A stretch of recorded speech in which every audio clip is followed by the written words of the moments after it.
All right, good afternoon, everybody, and welcome back to our monthly Wildlife Ambassador Program Live. My name is Max Ram, and My name is Aurora Magnam, and thank you for joining us today. We hope that you may gain some information about the program and about the coming conference that we will be sharing later on our lives.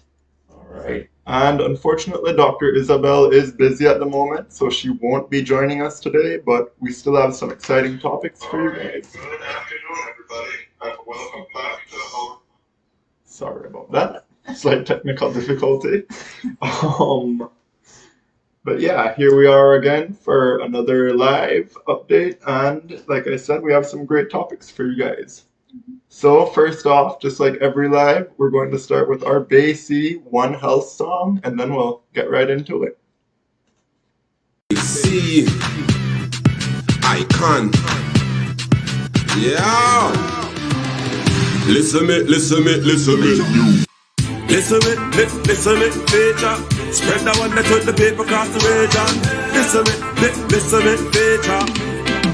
Listen me. Listen me News would like to introduce you to this brand new concept. One health, one Caribbean, one love.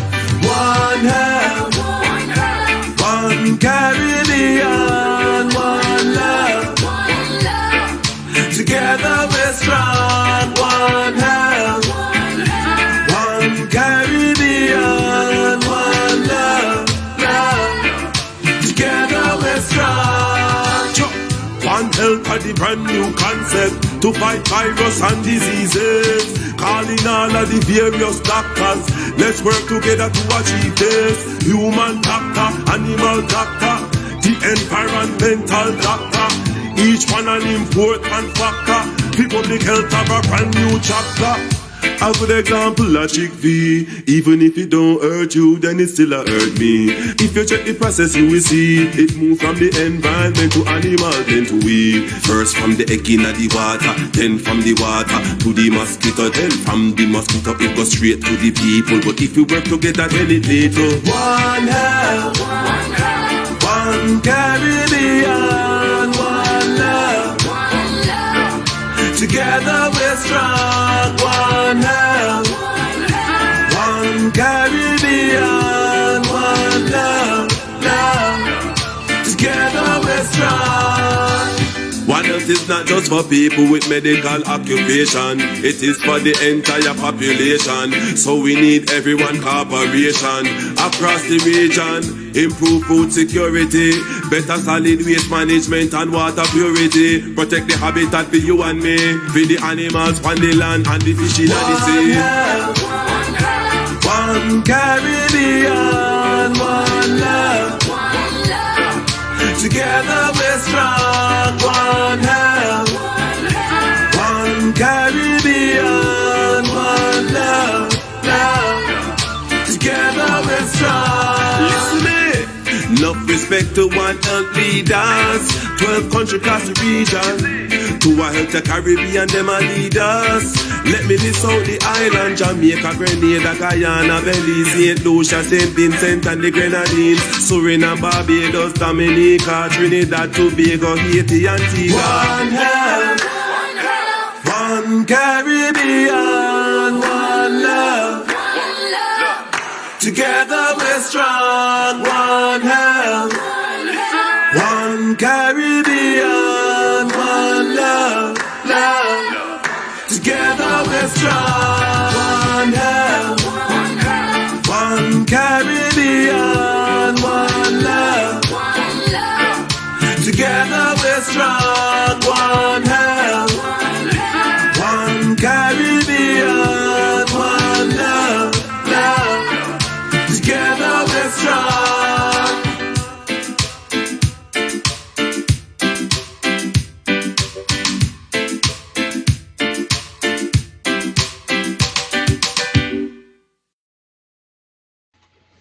All right, guys. So yeah, we just like sharing that wonderful song from Basie for each one of our live events because One Health is such an important aspect of the Wildlife Ambassador Program. But now we're going to go ahead and get on into our trivia. Yes, I'll be reading out the question before the presentation starts. This is, you need to pay real careful attention. Careful. So these are the questions. We're going to be talking about rabies and leptospirosis. So question number 1 is, if you suspect rabies an animal, what should you do and whom should you report to?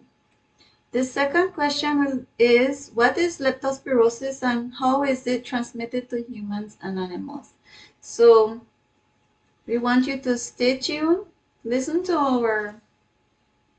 our presentations that we have from GN and Dr. Isabelle, and later on you will know the answers to the questions and then you can answer them.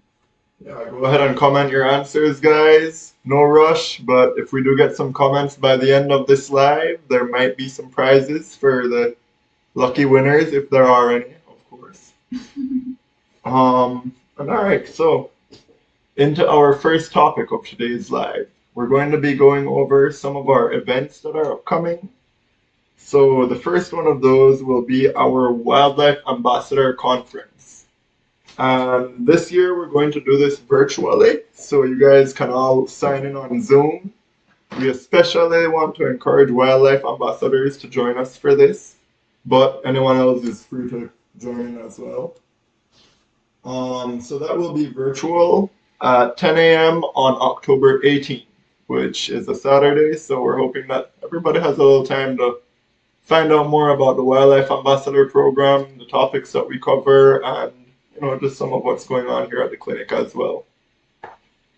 So, as part of this Wildlife Ambassador Conference, we also have the annual Wildlife Heroes Award. And this is, I forgot to mention, actually the 7th anniversary of the launch of this program. So we're going to really be looking forward to naming some of the people who have shined as heroes in this 7 years and, have gone above and beyond for wildlife in their surroundings. You guys can all nominate heroes to us. All that you need to do is send us the name of the person, a photo of them, hopefully, as well as the reason that you nominate them as a wildlife ambassador. And then we'll be choosing some of these ambassadors and they will be getting prizes via our conference. So we're really looking forward to that and to just shining some light on the people that are using what they learned from this conference and going above and beyond. The only thing though is that we would ask that people nominated are wildlife ambassadors. Another thing that we have going for our wildlife ambassadors who join this conference is just an entry map raffle. So for the first 50 people to register via the link in the comment section, there is going to be another raffle. Our prizes will be a custom BWRC coffee mug, as well as a wonderful coloring and activity book done by Lee McLaughlin.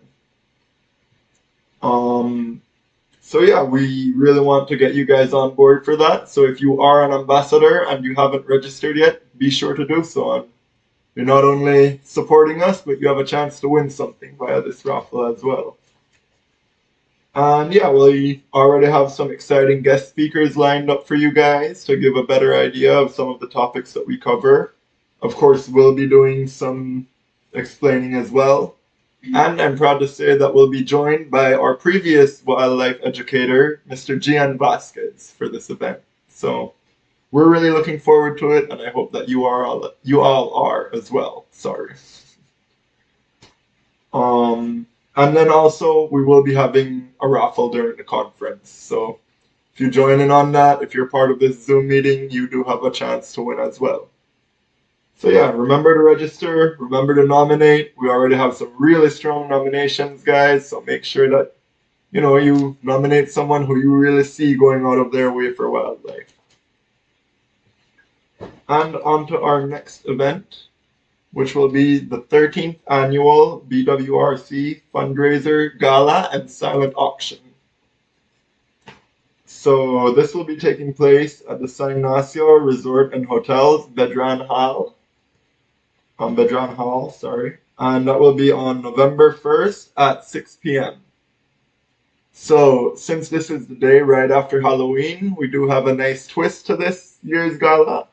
There will be a costume competition, so you can all feel free to come out in your best costumes. Hopefully, as some kind of wildlife here in Belize, you know we prefer that. And yeah, you also have a chance to win something there and just see how creative our people can be.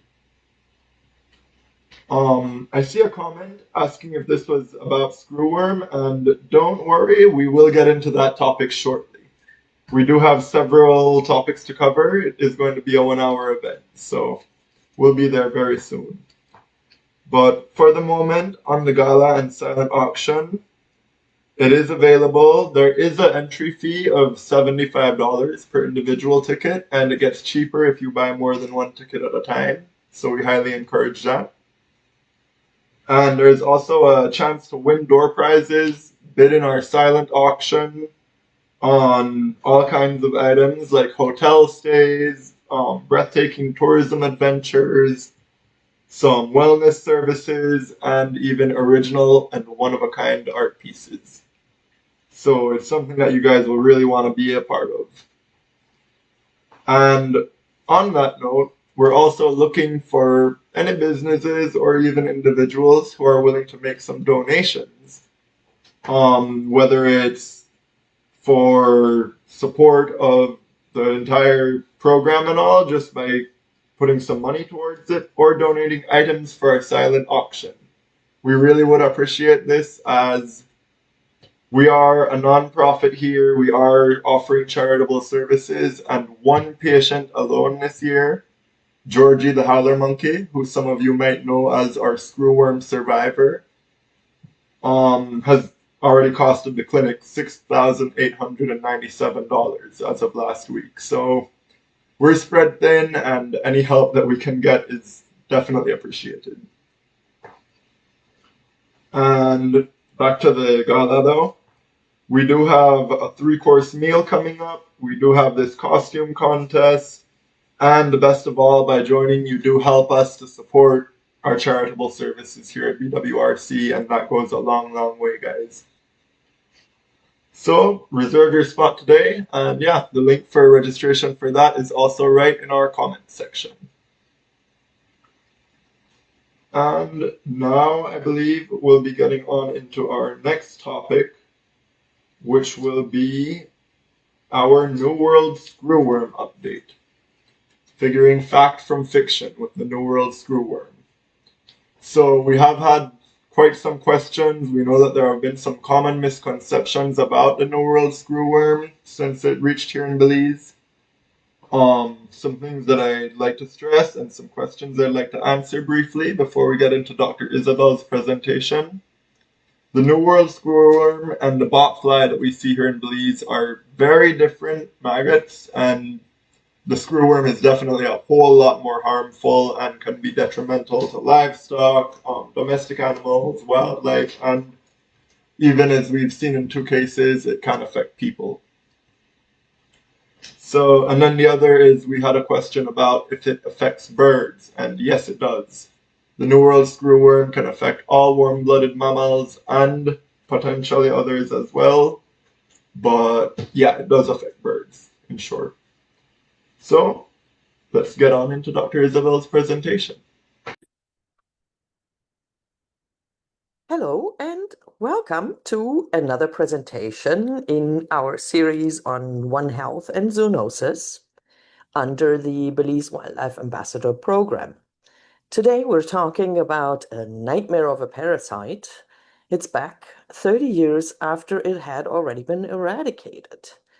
I put here just another botfly because that is a common misunderstanding, that this is just like the same botflies that we have known here for decades, which is not the case. And yeah, the last name of the parasite we're talking about today is hominivorax, which translates into man-eating. So not just another botfly, but I wanted to start by giving a big shout out and thank you to Baha for providing a wealth of materials that I will use in this presentation, as well as their support and funders from the Ministry of Agriculture, OIRSA, USDA, and ICA, who have helped compile educational materials and provided us with training as well. And one of the key messages of this presentation already, if here in Belize you see any suspicious cases, please contact Baha and report this to them. And the contacts and phone number is here and on multiple other slides. So why we talk about One Health, to backtrack a little bit for those who have not seen all of our other presentations, the One Health concept talks about the many connections between the health of humans, animals, and our shared environment. We, as the Wildlife Clinic, talk about this because when we protect one being wildlife, we are with that hoping to help protect all. And what are zoonotic diseases again? Those are diseases that spread between animals and people. And you have heard us talk about this a lot in this program. And if you have not seen them yet, I encourage you to check out the other zoonosis presentations as well. What many do not realize or remember is that when we're talking about infections that humans can get, more than half of those infections are zoonotic, so shared between us and animals, giving this a huge importance to human health. But now to talk about New World screwworm fly infestations.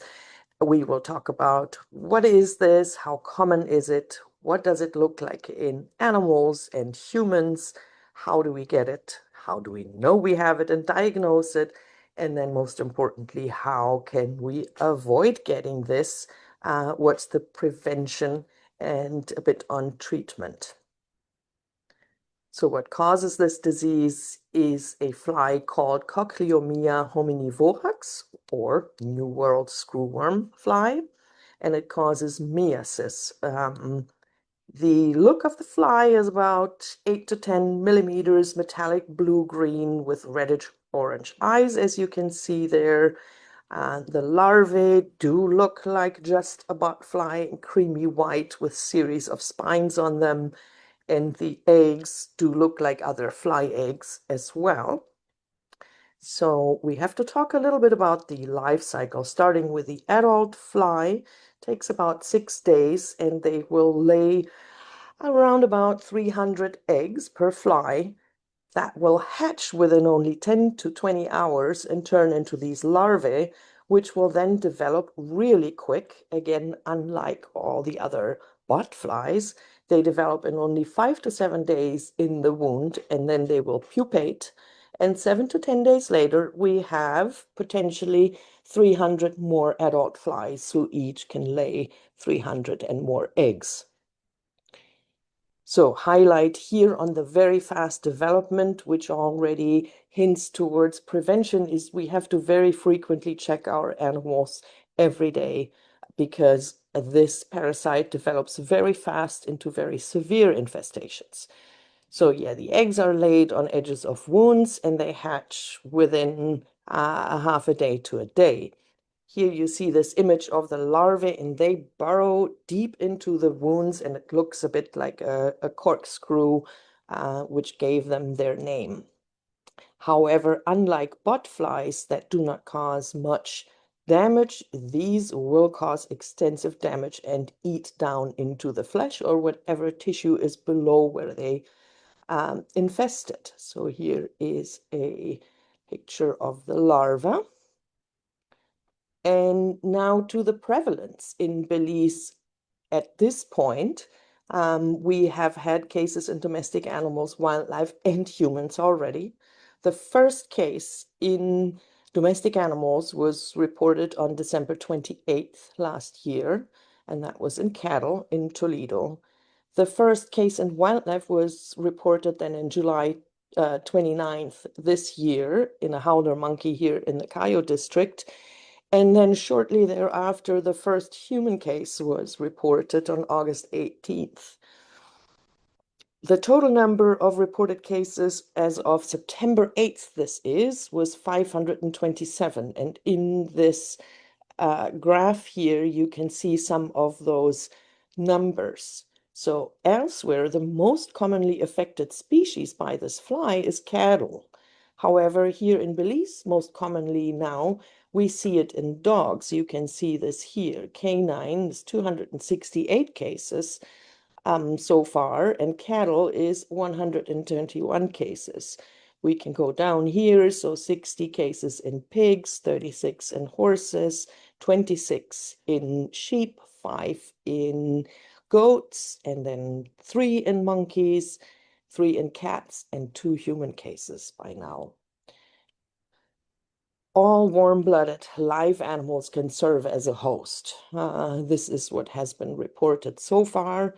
And the question has sometimes come up if an animal dies, which can happen as a consequence of this severe infestation, the fly will not continue to develop.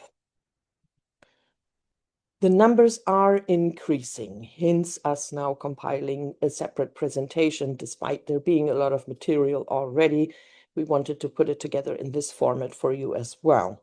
So to the disease in animals, at first, the eggs may be barely visible. The larvae hatch very quick and then start aggressively eating into the tissue, causing severe wounds that very often get infected and smell very bad. Without treatment in severe infestations, this can lead to death.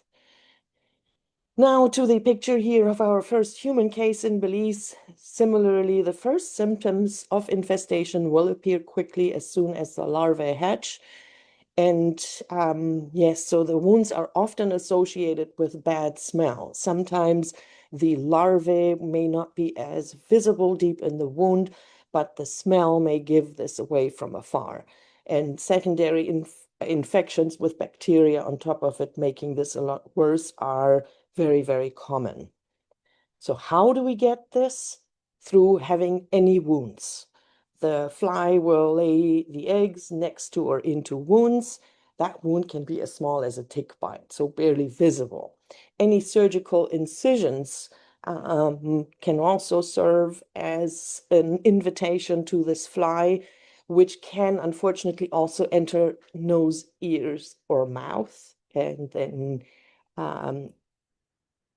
get into the body through those orifices and cause, again, severe infections and including death.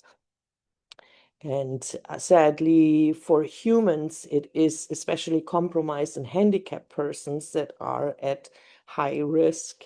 For example, persons that are not verbal or don't have access to medical care. Excuse me. How do we know we have it? So how is it diagnosed? I have to repeat, this is a reportable disease in animals, so it needs to be reported to and confirmed by BAHA. I added in here our Ministry of Health because in case you actually are unfortunate enough to see this happening in a human, then it's the hospital and Ministry of Health that will help you.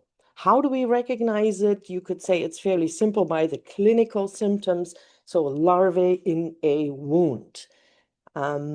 Using this excellent flyer here, you can see the listed signs in pets there. So maggots in open wounds. You could see swelling, redness, and foul-smelling discharge on the wound. You could also not see any maggots, but see excessive licking of a wound. And then as infections settle in, you may see loss of appetite, weakness of the animal. So learning about prevention measures is crucially important. And for general control, you want to keep your pets healthy and on regular preventatives. which in many cases will also include coverage for New World Screwworm fly larvae. This very much depends on species, age, and breed, what you can use. You want to prevent any wounds. If there are wounds, you need to clean and treat them daily.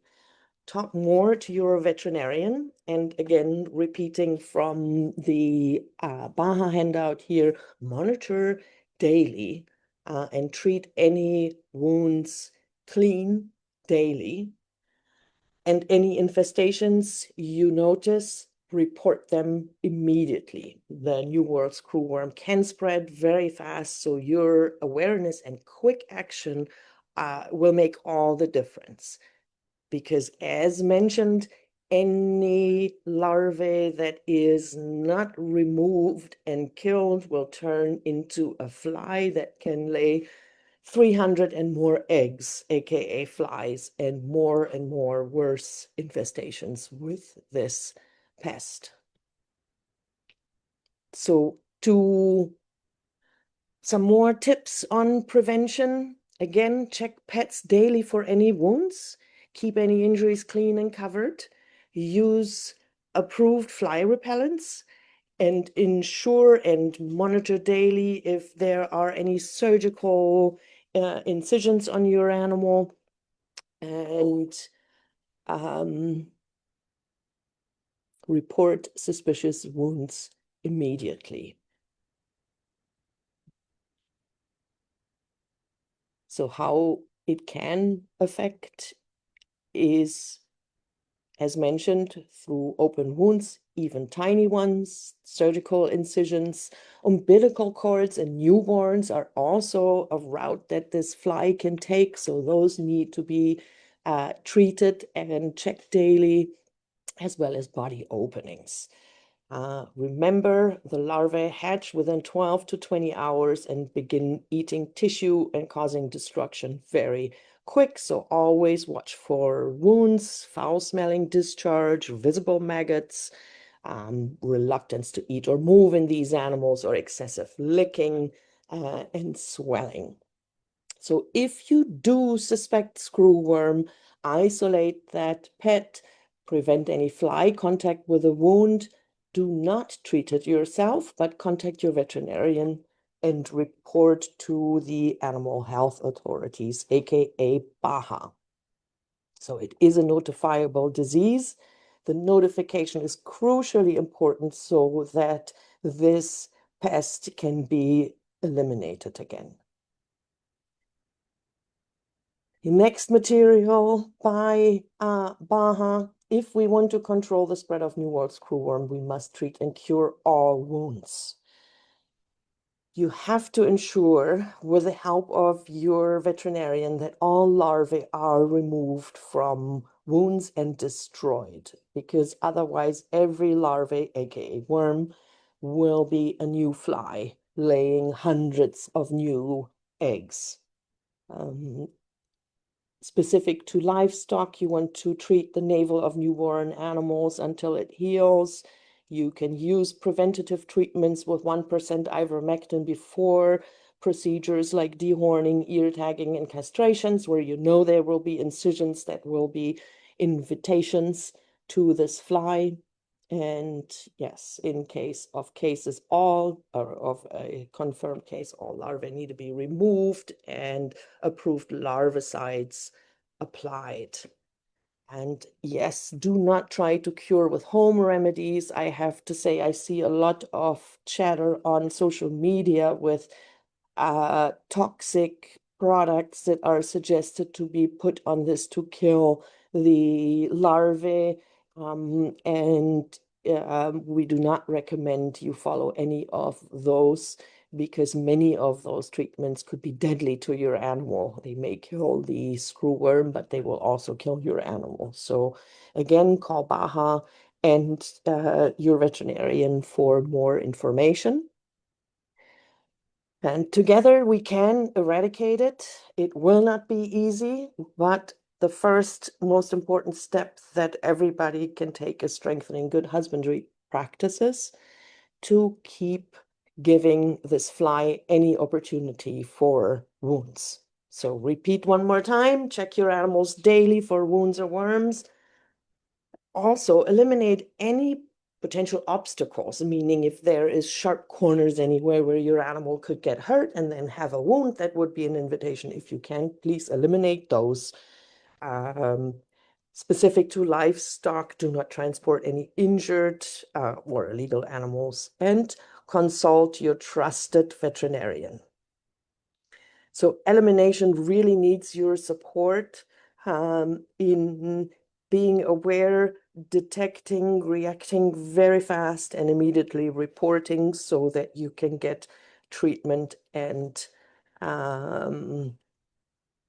for this case, so it stops spreading from there. I just wanted to put these prevention medications here. So prevention is absolutely key in all species. We have not talked about prevention in wildlife, which of course is a different topic and not so possible, but any species that are in human hands. For specifically small animals, there is currently no FDA-approved drug for New World Screwworm prevention, but there are many medications that have coverage for New World Screwworm larvae that are also included in monthly preventatives. So specifically, ivermectin, well known, nitinpyram, which is the ingredient of Capstar, also helps to kill and has the least side effects if you have, for example, cases in puppies. And then there is the whole group of Sarolana, Lotilana, Fluorolana, which, for example, NexGard as a chewable preventative for dogs contains, and then milbemycin, which is in NexGard Spectra, for example, that will kill New World Screwworm and seem to also have the same preventative action, even though none of them are FDA labeled yet. This may be in part because this worm was eliminated for 30 years, and this will hopefully change. So again, repeat, prevention is key. Always take your pet to the vet. Keeping your pet healthy, getting back to the motto of this whole line of presentations, keeping your pet healthy will help keeping you healthy. You may have seen from the numbers of New World Screwworm, they are truly large in the domestic animals.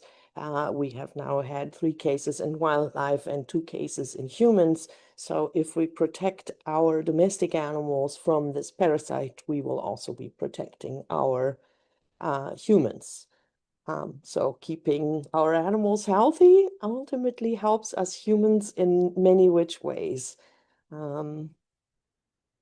A big thank you to BWRC's funders for the Belize Wildlife Ambassador Program since November 2024, the United Nations Industrial Development Organization and the Global Environment Facility. Thank you so much for your attention, and feel free to contact us with any questions.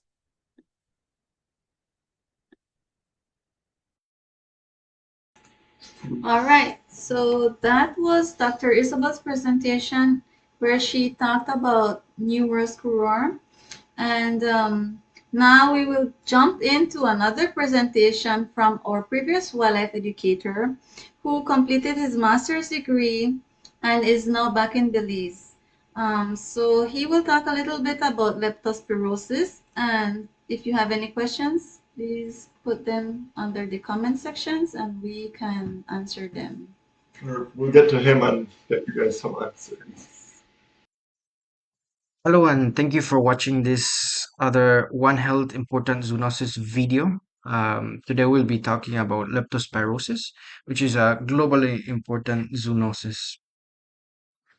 So for a little introduction, leptospirosis is a zoonotic bacterial disease that occurs in diverse areas, but especially in research poor populations. And due to the heat and moisture in the tropics, that is very conducive to this disease. But it does not only occur in the tropics, as we will see in just a bit. It can occur everywhere, even in temperate areas during the summer. This disease is caused by a spirochete bacterium that causes a range of symptoms to humans, from mild fevers and aches to renal failures, hemorrhages, and meningitis. So it can be misdiagnosed for other things that look like a flu or malaria or dengue, um, but it can, however, get fatal and lead to multiple organ failure, and uh, can lead to deaths. But of course, there is no specific symptom that is characteristic for this disease. Rodents are usually the reservoirs, and though asymptomatic, they will shed the bacteria into the water and soil, and that would cause a direct route of transmission to other mammals or to humans. However, it's very important that the epidemiology of this disease, it varies a lot according to location or according to which part of the world you are, according to environmental conditions. So rats, of course, are not the only reservoirs. There are many other animals, such as mice, dogs, cows, that are responsible for spreading this bacteria as well. And they shed it asymptomatically through their urine for it could be years or all their life. Right. So whenever an animal sheds it and is not affected, that makes it uh, a reservoir. Um, just a little map here in terms of um, this study done by Costa et al. That shows that there are over 1 million cases worldwide, and that can lead up to 60,000 deaths per year due to this disease.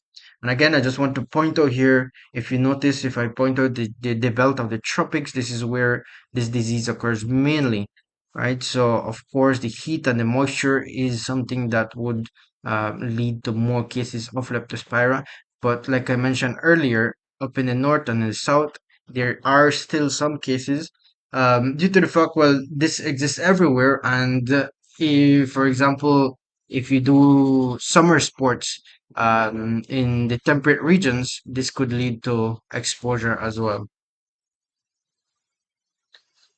In terms of transmission, it's usually through an asymptomatic host who will transmit it through their urines if they are infected to soil and water, and then that could lead to infection to humans and other wild or domestic animals. So we're talking about wildlife or livestock and pets, right? And I will also introduce here, well, the most common symptoms that can happen for human infection. Again, it can be something as simple as a fever and aches, but if it is not detected and treated early enough, which is already a big difficulty, it can lead to more multiple organ deficiency, such as renal, hepatic, and pulmonary failures. Um, so it's really, it can really depend, and it's really hard to detect. So uh, it highlights the importance of One Health and keeping us safe from this disease, right? I looked up a little bit of symptoms in animals. Again, it's very non-specific. It won't have a one symptom fits all for all the animals. However, it is well known, for example, for livestock animals, so such as cows and sheep.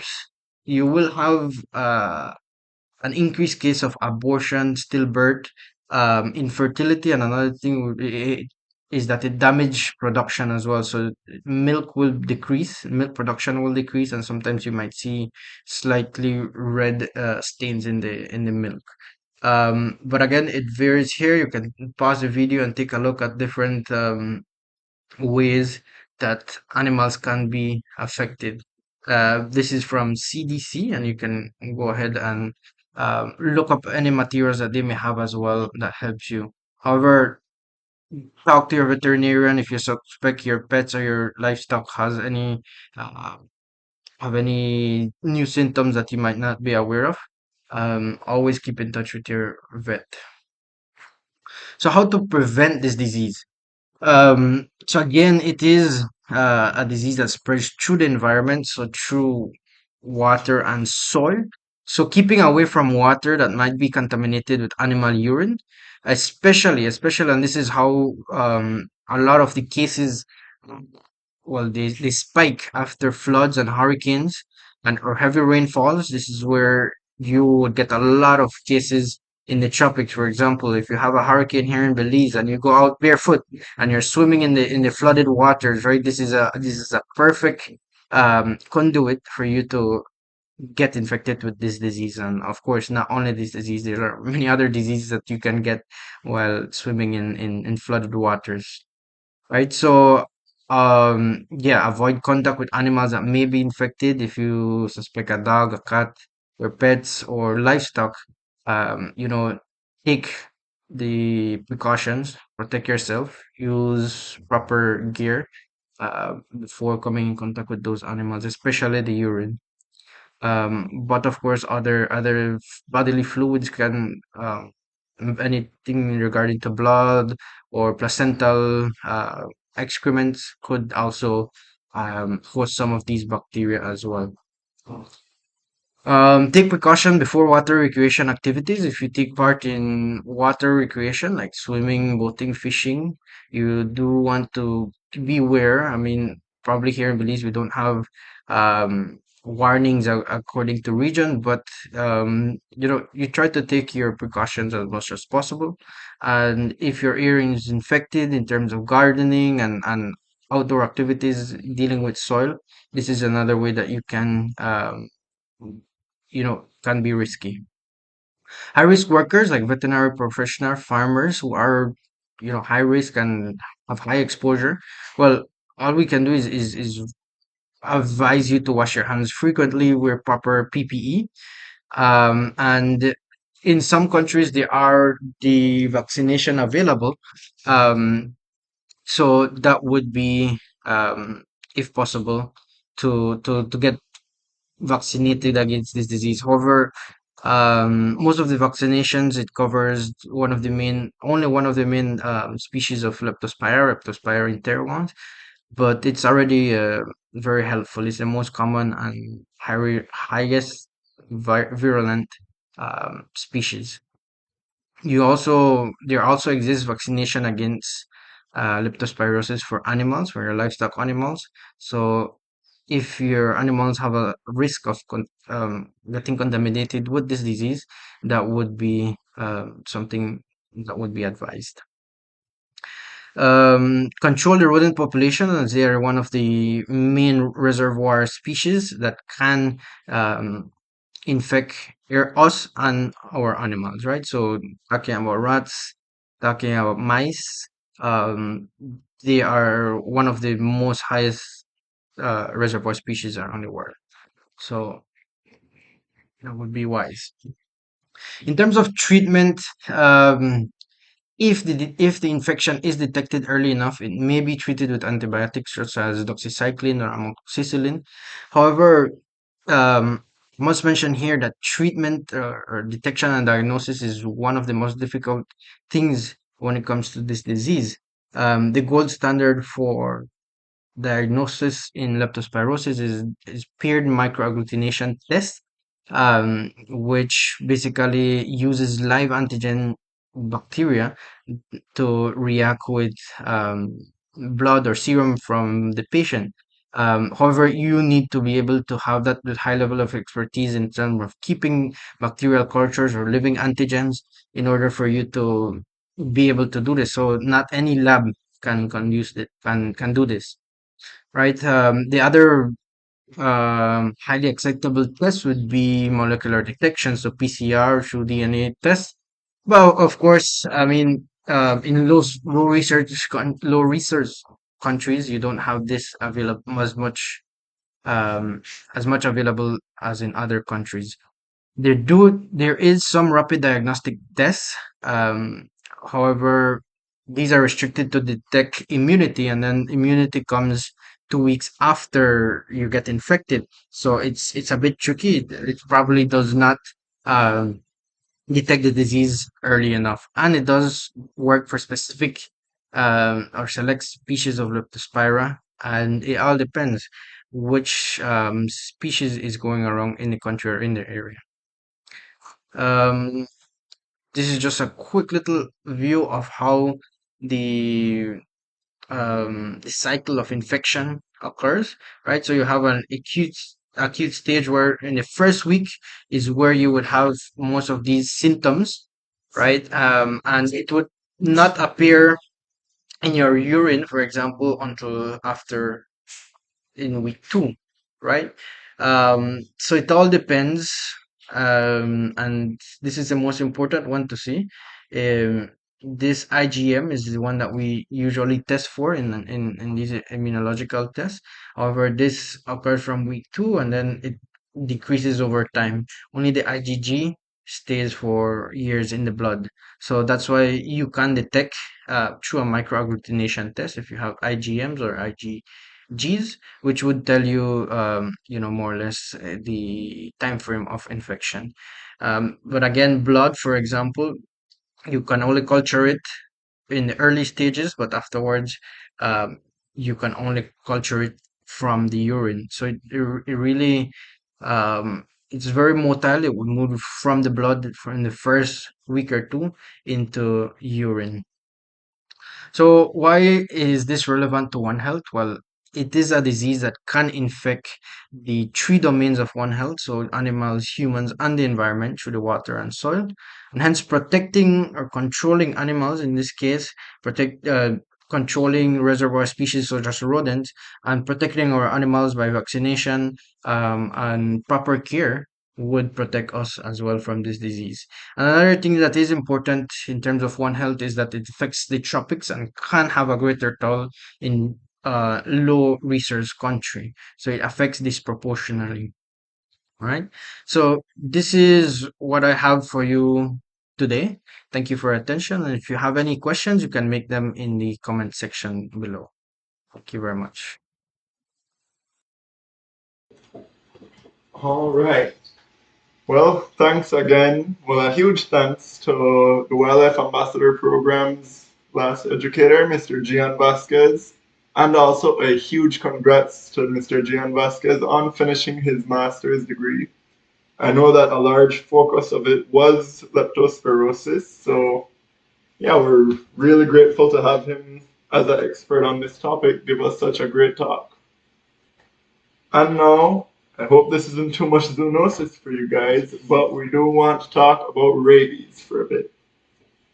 So, September 28th of this month was World Rabies Day, and the goal of this was to spread awareness and about both prevention and the reduction of rabies. It is being reduced worldwide, definitely, and this day was it was come up with by the GARC, or Global Alliance for Rabies Control, alongside the WHO, or World Health Organization. And the goal of this World Rabies Day and raising awareness is to try and eliminate this disease by the year 2030. So, as we all may know, rabies, once detected, is 100% fatal.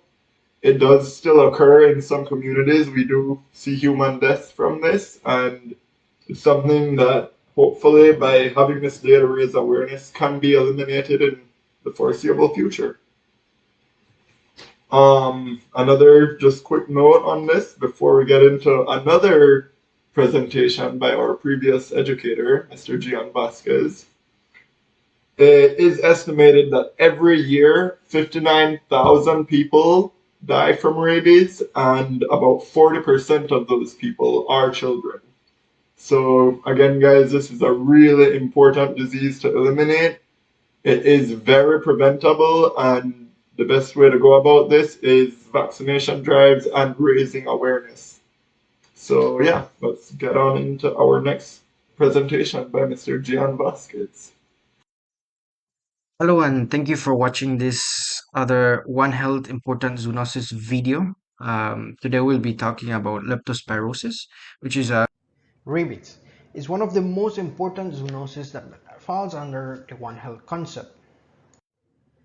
To remind you, One Health is the idea that the health of people is connected to the health of animals and our shared environment, meaning if we protect one, we protect all. While zoonotic diseases are diseases spread between animals and people and the other way around as well. Remember that more than half of all infections that people get are and they can spread between animals and people. A small introduction to rabies and some interesting facts is that it occurs in more than 150 countries and territories. Dogs are the main source of human rabies deaths and responsible for 99% of all rabies transmissions to humans. Asia and Africa, for example, are great hotspots and important to know. Globally, rabies cause an estimated cost of $5.6 billion US per year. They are 40% of people bitten by suspect rabid animals are actually children under the age of 15. So, what is rabies?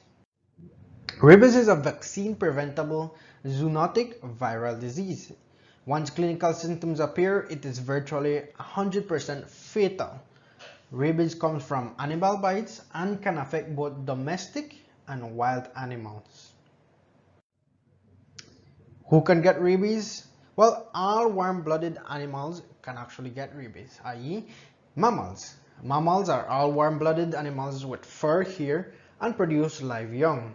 Belize has about 145 mammal species living within its boundaries, meaning we have a lot of these animals that can contract rabies. So how do we get rabies? The virus lives in the salivary glands of the animals.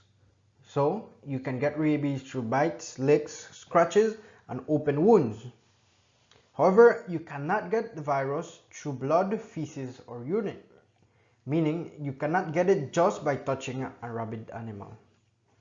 The virus will attack the central nervous system if it is not taken care of, where it will cause an inflammation of the brain or the spinal cord and eventually will lead to death. How can we prevent rabies? Rabies is 100% fatal, like I mentioned before. However, it is 100% preventable as well. One of the main things to consider is vaccination of pets. Vaccinating our pets allows us to have a safe environment around us and not only protects them from rabies, but it also protects us.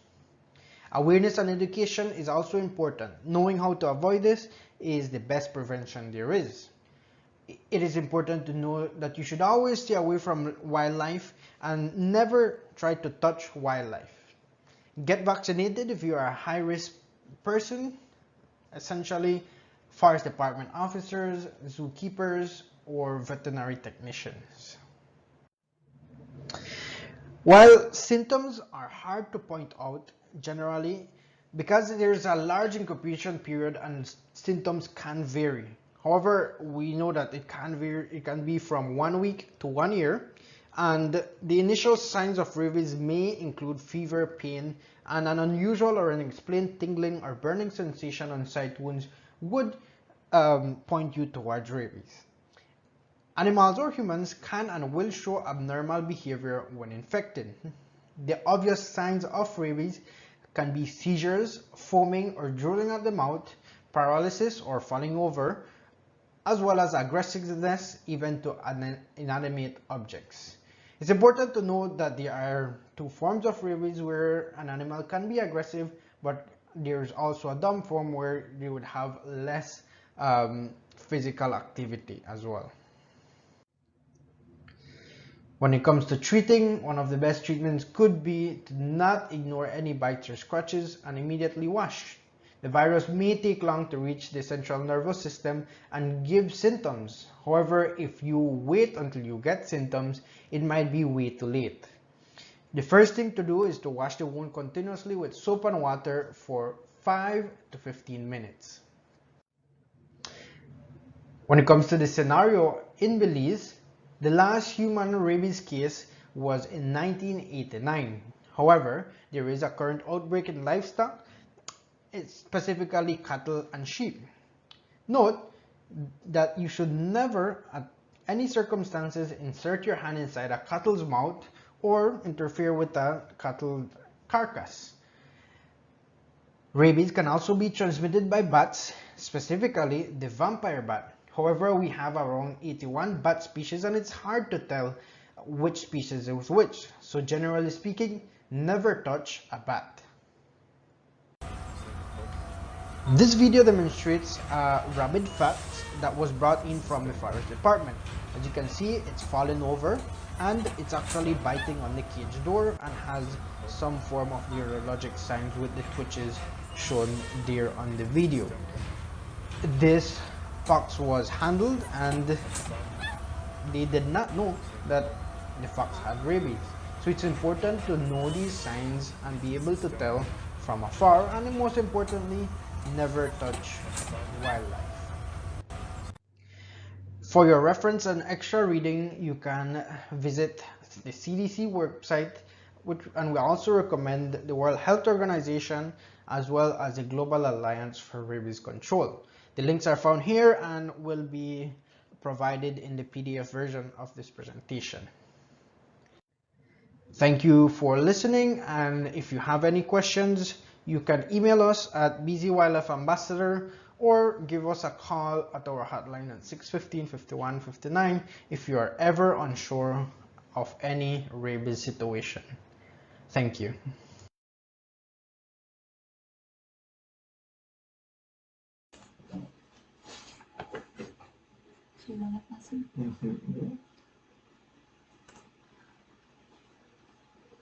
All right, so now we have some of this month's releases to talk about, and I'll let Aurora take over on that.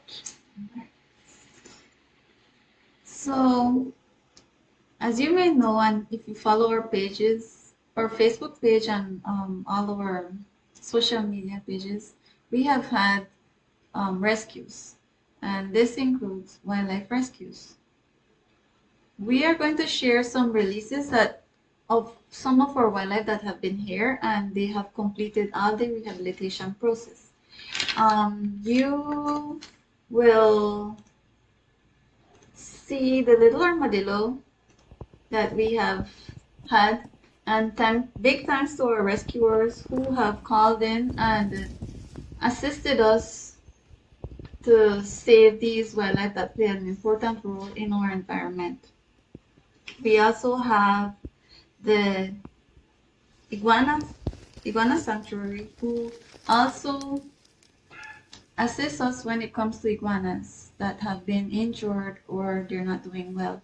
And we have successfully released 2 iguanas to their iguana project, and we are glad that they have shared updates about the iguanas and they're doing well and they're eating. So those are the good news that we have from these releases. We also have 2 common opossums that came from Ladyville Village, and thanks to Miss Luz Hunter, who assisted us during the transportation, and these common opossums came in at just 59.4 grams, and they are now being released. Thank you to all those who we have not mentioned, so many names, and we want to thank you all for always helping us and calling in any wildlife. And if you're not sure about these wildlife, if they're injured or if they need help, then you can call us and we can guide you through our hotline phone at 615-5159. And with that said, we want to pass on the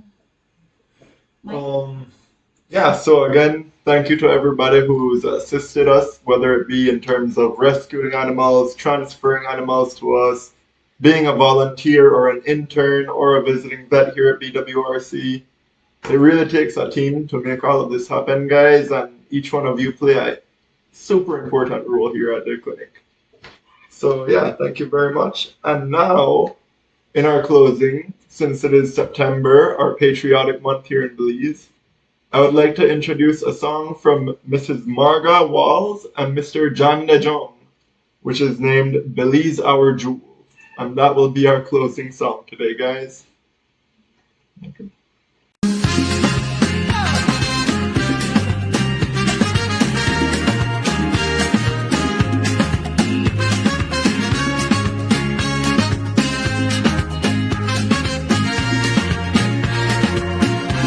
By the Caribbean Sea, so precious to me, a jewel, a secret, a land of the free, with mountains so high and rivers so clear.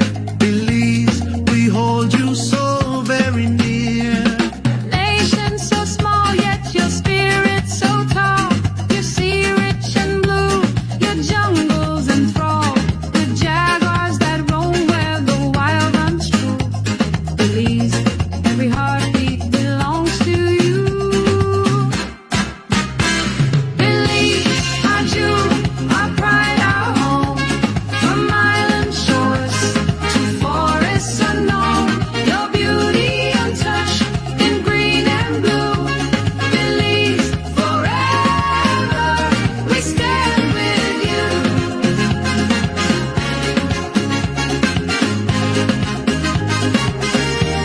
We stand with you.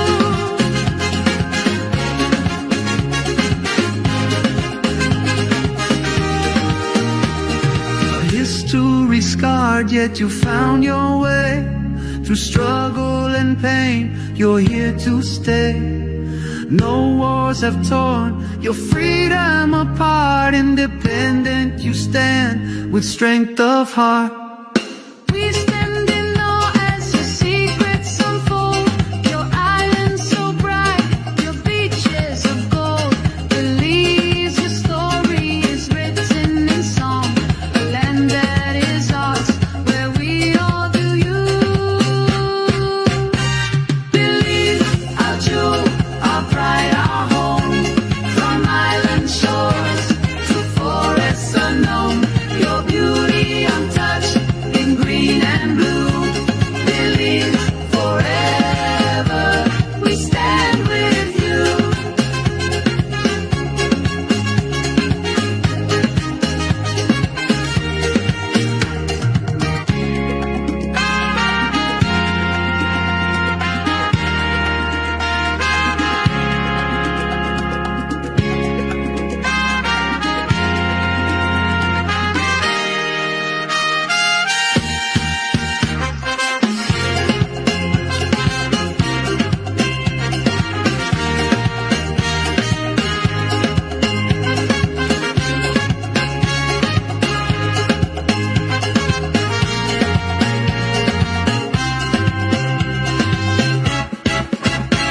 Belize, our jewel, our pride, our home. By the Caribbean Sea, forever we roam. Your beauty eternal, forever true. Belize, our treasure, we sing for you.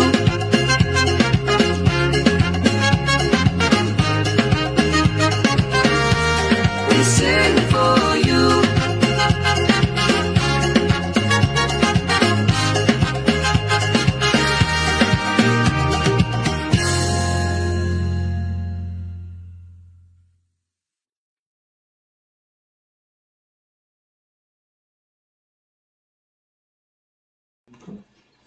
All right. Thank you very much again, Miss Marga Walls, who wrote the lyrics to this wonderful song, and also Mr. Jan De Jong, who developed it from there. I hope that it played properly and there were no technical difficulties there, and I will also post a link to the song in our comment section. And I do not see anyone that answered our trivia questions. So I think we're going to leave those up for another day, and we'll be posting the answers tomorrow. If you guys want to read them and still rewatch the video, then you can feel free to. Yeah, I think that pretty much brings us to a close. We do have a couple questions commented that Aurora and I have not answered as yet, just because we do want to confer with Dr. Isabelle first, but don't worry, we will get back to you on those as well. All right, so we want to share, sorry. So we want to share them. Oh, okay, yeah. So we're gonna place the questions under the comment. You can see it from under the comment section, and feel free to answer any of the questions. Remember, you have to answer them correctly in order for it to be correct. And you guys can get a little prize out of that as well. Again, thank you all for viewing. Thank you to all of our supporters. Thank you to everyone helping out with the wildlife rescue and every step along the way. And yeah, we'll see you guys next month. Thank you, guys. Bye.